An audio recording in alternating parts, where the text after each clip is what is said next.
A very good evening to all pious yogis.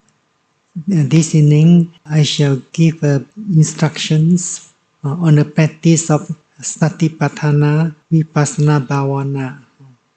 First, I shall quote a verse from the Dhammapada. This verse is verse number 368. One who abides in loving kindness and is deeply devoted to the teachings of the Buddha will attain the peace of Nibbana, the bliss of the cessation of all conditioned things. So, if meditators find joy in the practice of loving kindness, let the mind dwell in the thoughts of loving kindness and devoted the effort and time to the practice of the teaching of Buddha, then one shall attain cessation of all conditioned things. So the practice of loving kindness is supporting the practice of Vipassana meditation, insight meditation. If meditators aspire to realize the peace of Nibbana, cessation of conditioned things, then they have to develop insight knowledge. If meditators aspire to develop insight knowledge, then they must know the correct way to practice the four foundations of mindfulness. So, whenever meditators practice Vipassana Bhavana, insight meditation, or meditators have to practice in accordance with the discourse on the four foundations of mindfulness. Starting tomorrow, meditators shall develop mindfulness constantly, continuously throughout the day. But meditators may practice about 15 to 20 minutes of loving kindness meditation at the beginning of sitting meditations. So when meditators practice loving kindness at the beginning of sitting meditation, they have to practice loving kindness for themselves for about 5 minutes. Then they may choose a good object of loving kindness and direct thoughts of loving kindness towards this good object for about 10 to 15 minutes. Then meditators shall begin to develop mindfulness by being mindful of whatever distinct object which is arising at that present moment. If meditators could not find any distinct objects, then they have to begin with an object which is conspicuous or obvious to the mind. Meditators did not have to search for an object in this practice of mindfulness. If there is no distinct object arising at that present moment, then meditators should pay attention to the basic object of sitting meditations. The first basic object of sitting meditation is the movements of abdomen. If meditators could not perceive the movements clearly, or sometimes they perceive the movements has stopped, then the mindfulness should not stop there. If there is no other distinct object, then meditators may pay attention to the other two basic objects. So meditators pay attention to the other two basic objects. The first is the sitting postures, and then meditators may choose the two clear contacts of body and note them as touching. When meditators are mindful of the sitting postures, they should not visualize the postures. They do not do the scanning of the postures. So meditators merely knows that sitting with the upright postures and know it as sitting. Then meditators pay attention to the first chosen touching point. So meditators have to choose two clear touching points and pay attention to the first one and note it as touching. Then pay attention to the second touching point and note it as touching. Then meditators pay attention to the sitting posture again and note it as sitting. Then pay attention to the same touching point again, the first touching point, and note it as touching. Then pay attention to the second touching point, note it as touching. So meditators be mindful of these sitting postures with the two touching points. While meditators are mindful of the sitting postures or one of the touching points, then meditators perceive a clear movements of abdomen. Then they can mindful of the movements again and note it as it is. When meditators are mindful of the movements of abdomen or the sitting postures or one of the touching points, then meditators perceive there is another stronger object, more distinct object. For example, painful sensation. Then meditators have to mindful and note the painful sensation as it duly occurs.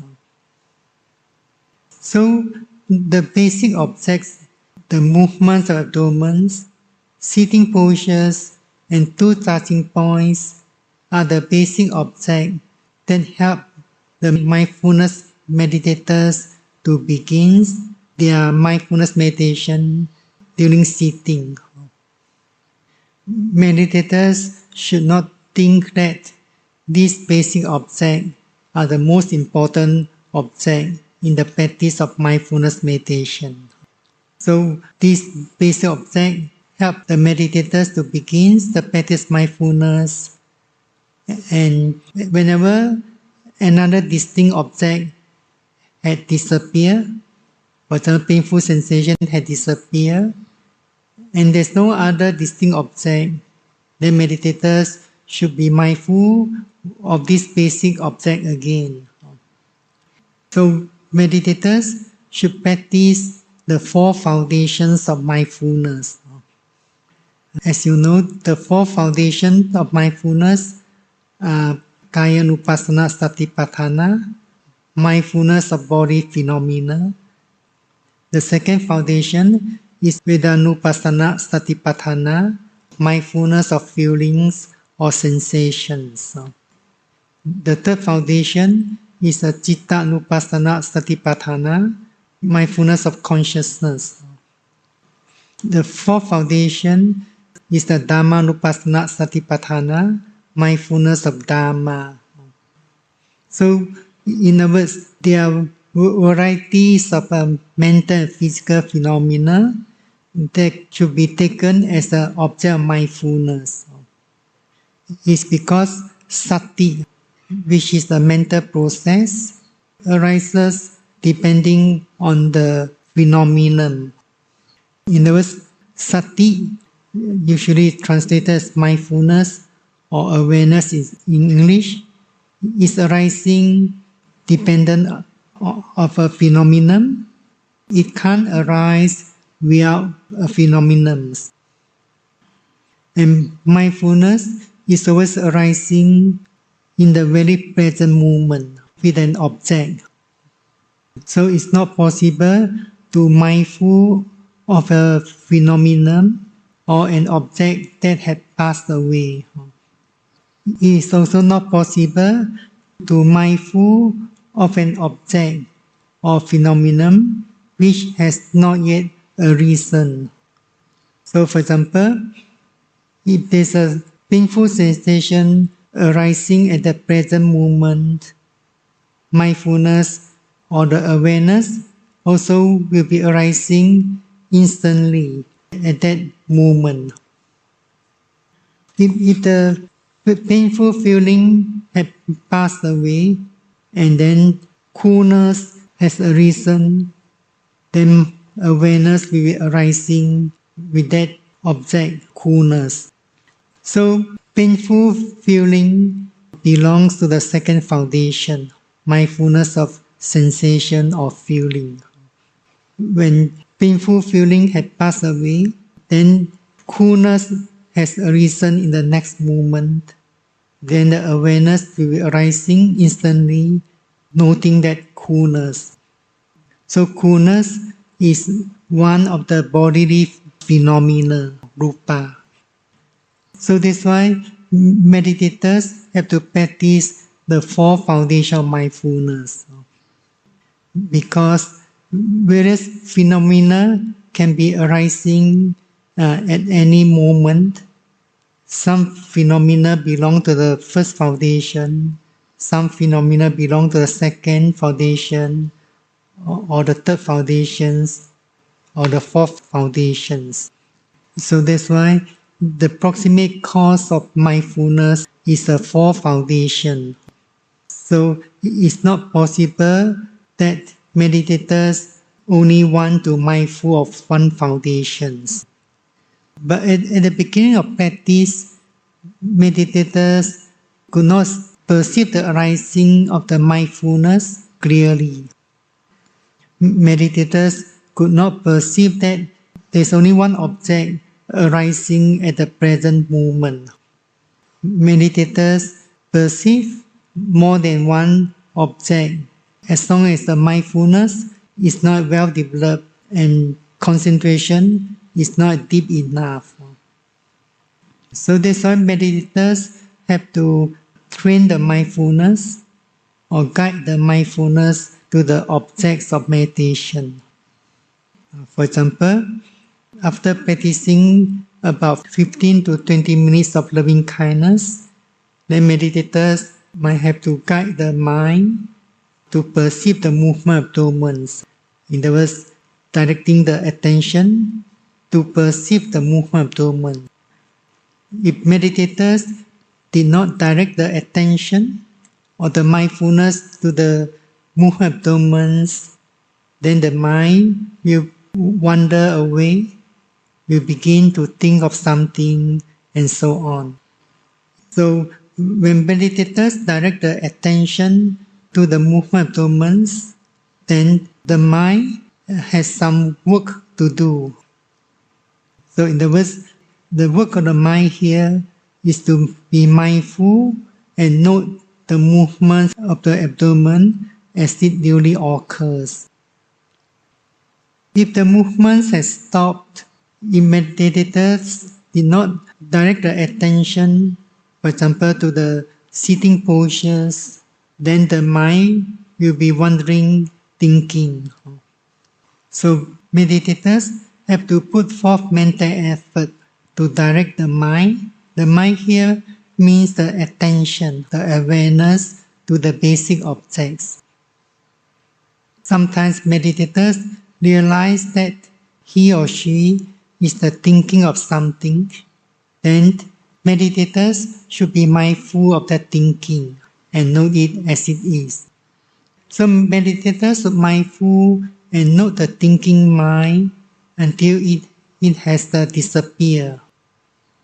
When the thinking had disappeared, if the meditators did not pay attention or direct the attention to the basic object again, then another thinking can arise again. This is because the practice of mindfulness is not yet matured. In other words, the mindfulness is not well developed, not yet well trained. So the mindfulness that is not yet well trained, so that mindfulness seems like doesn't know what to do at the present moment. That's why meditators have to train the mind, in other words, the mindfulness, to stay in the present moment.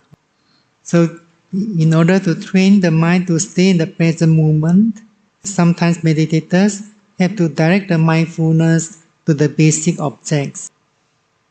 So when the practice is getting better, sometimes meditators will realize that the awareness or the attention of the mind move to another stronger objects, for example, a clear painful sensation, and so on. The meditators have to follow the mindfulness and note the painful sensation as it really occurs. Sometimes meditators are mindful of the painful sensation. Then suddenly they realize that the mind is thinking of something. So at that time, the attention of mind has appeared there, coming to know there's a thinking. So meditators have to mindful and note the thinking as it really occurs. So it's important to mindful of this mental state, thinking, know it as it is until it has disappeared by itself.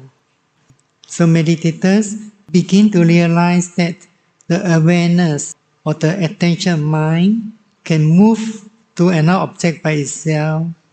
Or meditators can realize that sometimes the attention appears suddenly with another strong object. So meditators will realize that the attention of the mind cannot stay with the same object all the time. So that's why meditators have to practice the four foundations of mindfulness. They cannot concentrate the mind on one foundation only. Then, as long as the mindfulness is not attentive and concentration is not deep enough, meditators have to make use of a technique. This technique known as mental noting or mental labeling.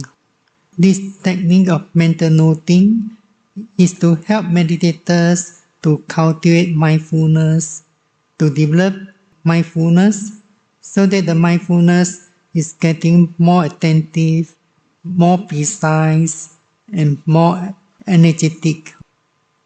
But meditators have to make use of this technique wisely.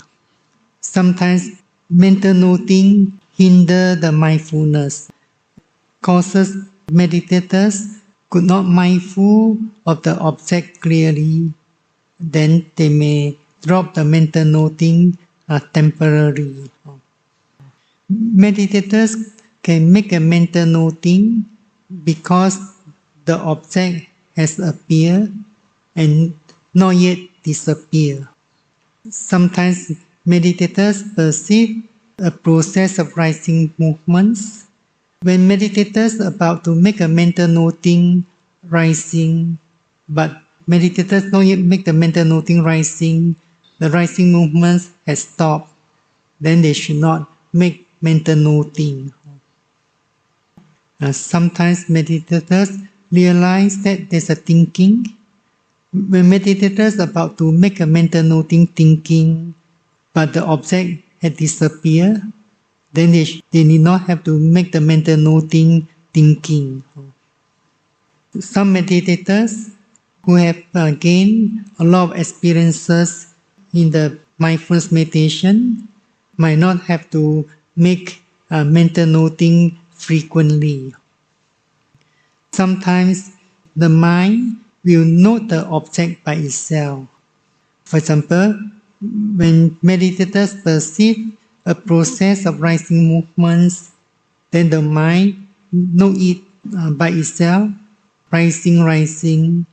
Then meditators need not have to make mental noting at the time. So sometimes the perception of the mind is quite clear. So the mind perceives the object instantly and know it immediately. If the mindfulness of the meditators is weak and concentration is not well developed, then meditators have to make more mental noting. Meditators during the practice, they did not have to consider or thinking to drop the noting or to note it again, and so on. If meditators always think or consider to note or not to note, the mind may become more restless and become more unmindful. When the practice is progressing, the mind will drop the noting by itself. So meditators should put forth effort to develop the mindfulness. Meditators should not mindful of the object superficially, only on the surface. That's why the characteristics of mindfulness, as explained in the Abhidhamma, as a non-superficiality, or in other words, not floating away. If the mindfulness is not attentive, precise on the object at that present moment, then the mindfulness or the attention will be floating away, for example, into thinking or into external sense object such as sound or noise. But it takes time to develop attentive, precise, and energetic mindfulness. So in order to make clear the practice mindfulness, we lay down this guideline or principle of a mindfulness meditation.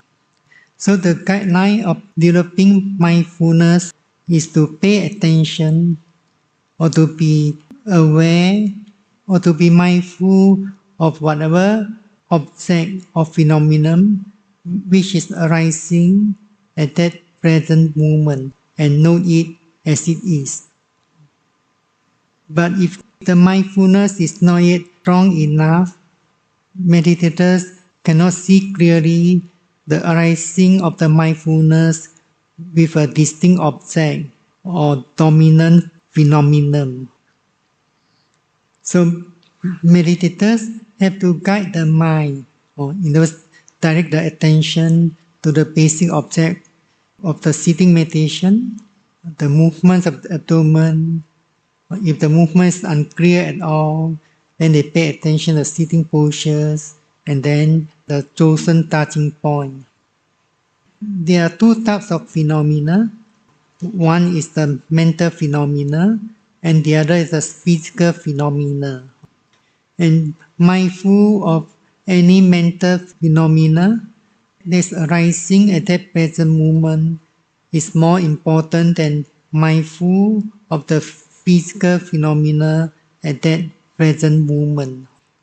There are various mental phenomena such as thinking, planning, mental hindrances such as sleepiness or sloth and torpor, tinamida, restlessness, udaja, and so on. All are mental phenomena.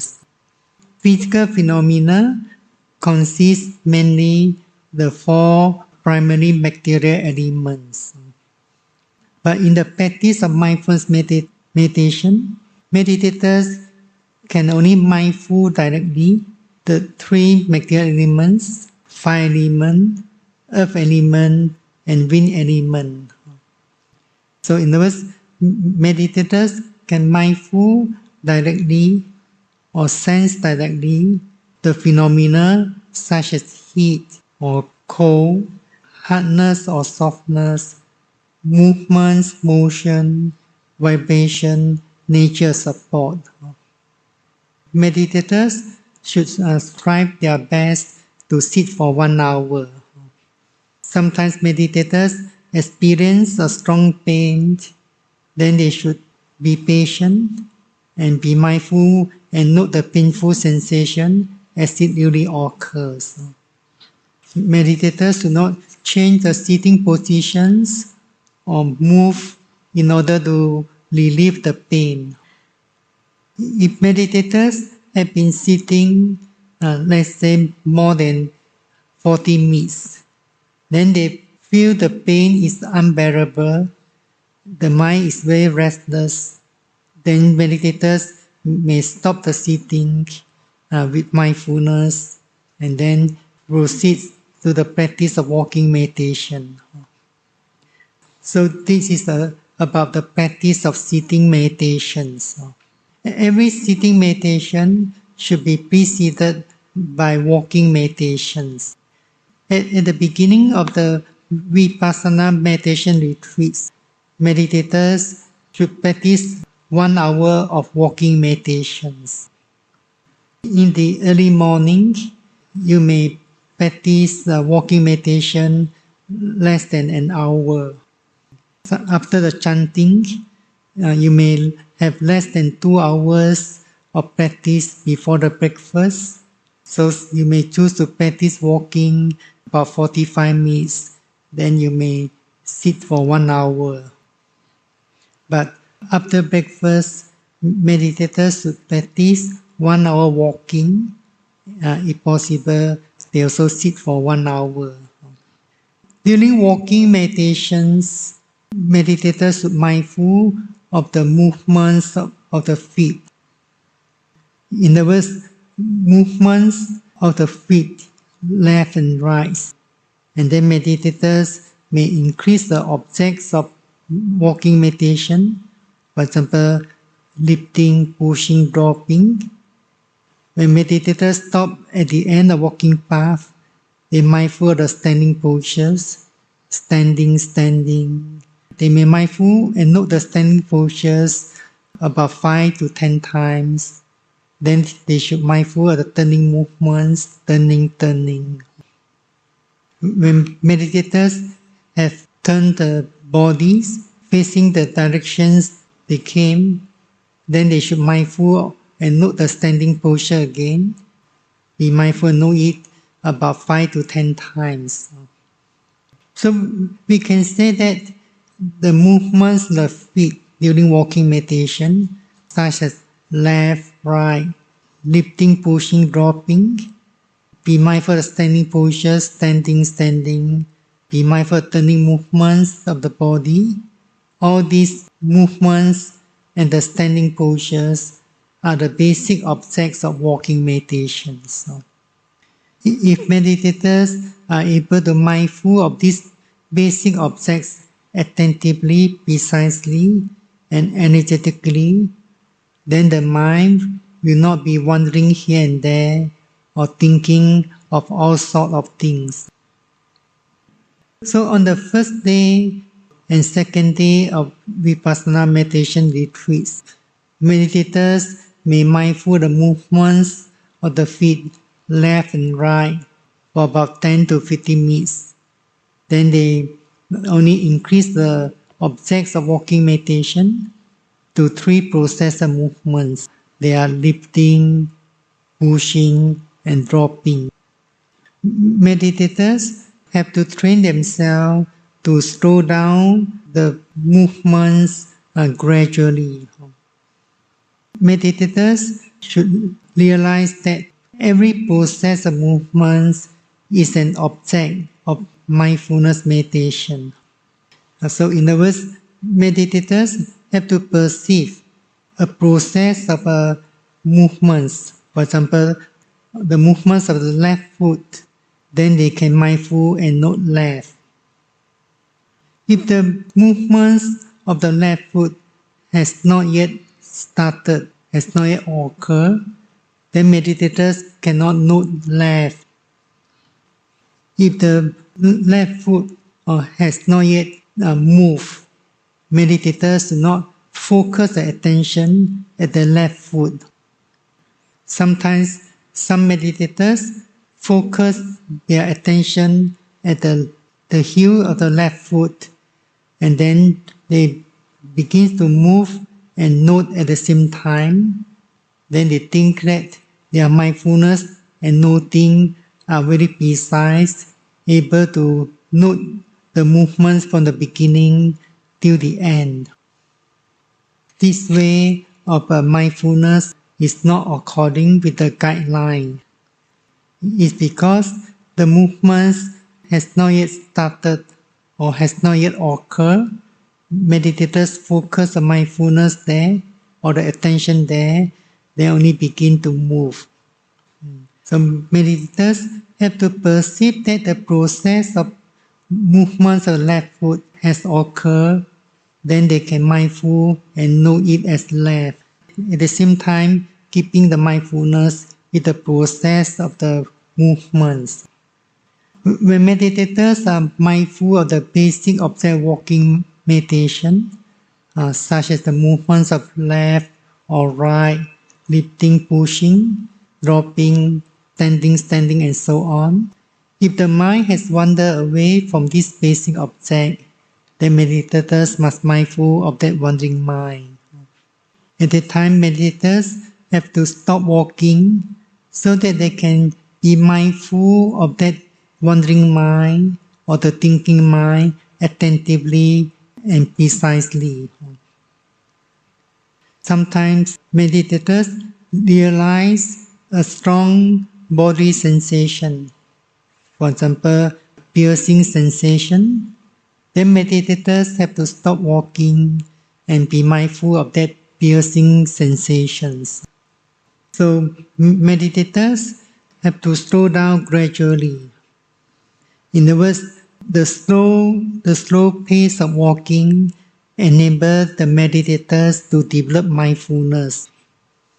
If meditators intend to slow down very much, they may not be able to mindful of the movements so well. In other words, the strong intention or the strong desire to walk as slow as possible can distract the mindfulness. That strong intention or strong desire to slow down is a mental work, is a mental process. And mindfulness is another process, mental work. And meditators also have to take note mentally, making the mental note or labels.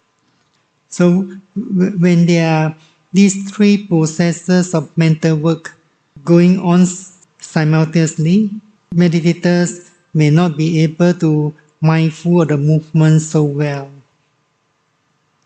If meditators slow down gradually, then it seems that the intention to slow down or the desire to slow down is not so obvious and will not distract the mindfulness. At the end of walking meditation, meditators should carry forward the mindfulness and the concentration into the sitting meditations. Meditators should sit down slowly with mindfulness. If meditators wish to pay homage to Buddha, or they should pay homage with mindfulness. So at that time, meditators should be mindful of every process of movements. For example, lifting up the hand one after another. Be mindful of the folding of the palms, lifting of the folded palms. Be mindful of bowing down and note them as they really occur. In other words, meditators have to be mindful of the process of movements in details.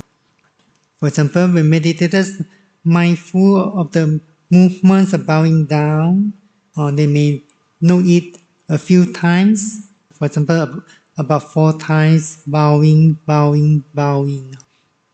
So meditators slow down the bowing movements day by day. Then they may be able to increase the mental noting gradually. But the most important point here is to perceive the movements well and know it. So for practical reasons, meditators may have to practice specific mindfulness, mindfulness in details on certain activities or certain process of movements.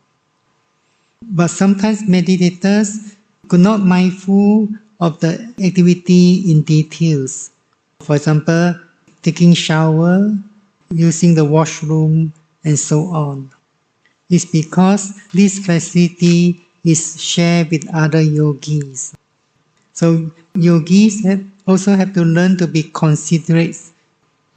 But when meditators are mindful, for example, paying homage, meditators pay homage at their own place, so they can take their own time to slow down, so that they can develop mindfulness in more details.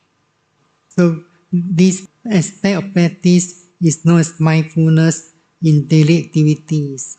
In others, besides walking meditation and sitting meditation, all other activities belong to the mindfulness of daily activities. And constant and continuous mindfulness is one of the important factors to make progress in this meditation. So when meditators make progress in the mindfulness of daily activities, then most likely they also will make progress in walking meditation and sitting meditations. So the immediate aim of developing mindfulness is to strengthen the power of mindfulness. Meditators have to strengthen the power of mindfulness, in other words, to develop more and more attentive, precise, and energetic mindfulness.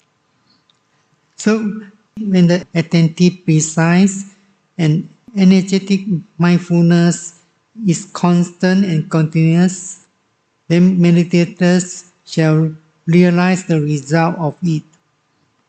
So the result of constant and continuous mindfulness is deeper and deeper concentration. The concentration gained by mindfulness meditators is known as Khanika Samadhi or Vipassana Samadhi. In other words, the Khanika Samadhi, Vipassana Samadhi give rise to clear experiences, clearly seeing the true nature of mental and physical phenomena. In those meditators, you realize anicca, impermanence, dukkha, unsatisfactory, anatta, not self, to their direct experience or personal experience. In order to realize the three common characteristics clearly, meditators also have to perceive or realize their individual characteristics clearly. Meditators also have to realize them as a conditioned phenomena or sankhara dharma. So meditators have to bear in mind that the characteristics of mindfulness is non-superficiality. It means not superficial. And the function of mindfulness is an absence of confusion. In which the mind is not confused one phenomena with another phenomenon. So when you have the chance to study Satipatthana Sutta, then you may come across the terms like contemplating the body in the body, contemplating feeling in the feeling, contemplating the consciousness in the consciousness, contemplating the Dharma in the Dharma. So here contemplating means mindful, not thinking about the phenomena. So the word here for the body is repeated twice, feeling is repeated twice. Body in the body, feeling in the feeling, and so on. So meditators mindful of a body phenomenon, consider heat as heat. So meditator doesn't mindful of this body phenomenon in the feelings or in the consciousness or in the Dharma. So when the practice is getting better and better, meditators may realize that the mindfulness manifested as a mental process turning towards the phenomenon or an object. In other words, mindfulness is manifested or as a mental process coming face to face with the phenomenon which is arising at that present moment. Mindfulness is also manifested as a guard. Guard means that to protect the mind from the attack of kilesa. Kilesa means mental defilements. So it's because of unmindful defilements can arise. And the proximate cause, as explained earlier, is the four foundations. But during the practice of mindfulness, you need not have to think about these characteristics or function, manifestations, proximate cause. Meditators have to pay bare awareness to every object which is arising at that present moment. And sometimes meditators have to make the mental noting so that the mindfulness is attentive, precise on that process of the phenomenon or the process of the object. So the ultimate aim of Satipatthana, Vipassana, Bhavana is to realize the true nature of mental and physical phenomena through direct experience or personal experience. So that realizations of the true nature of mental and physical phenomena, in other words, there are specific characteristics as well there are three common characteristics is known as insight knowledge or wisdoms. When the realization of insight knowledge is getting more and more penetrative, then that penetrative insight knowledge will lead to the attainment of the path knowledge. So the path knowledge has the power to uproot the mental defilements. For example, if meditators has attained the first path knowledge or Sotapatti Magayana, so that path knowledge uproots two kinds of mental defilements, ditthi, wrong view, and vicikicca, doubts. If meditators are able to attain all the four stages of path knowledge, then all mental defilements will be uprooted completely. The meditators will realize the benefits of practicing mindfulness meditation. There is purification of beings. Here, purification of beings means purification of the mind. The mind of the worldlings, Putujana, is tainted with all kinds of defilements. This defilement can only be removed or uprooted completely by the path knowledge. So, wish all meditators be heedful to the teaching by virtue of your practice in Satipatthana meditation, so that you could purify your mind from all kinds of defilements and attain cessation of suffering in samsara eventually. สาธุ สาธุ สาธุ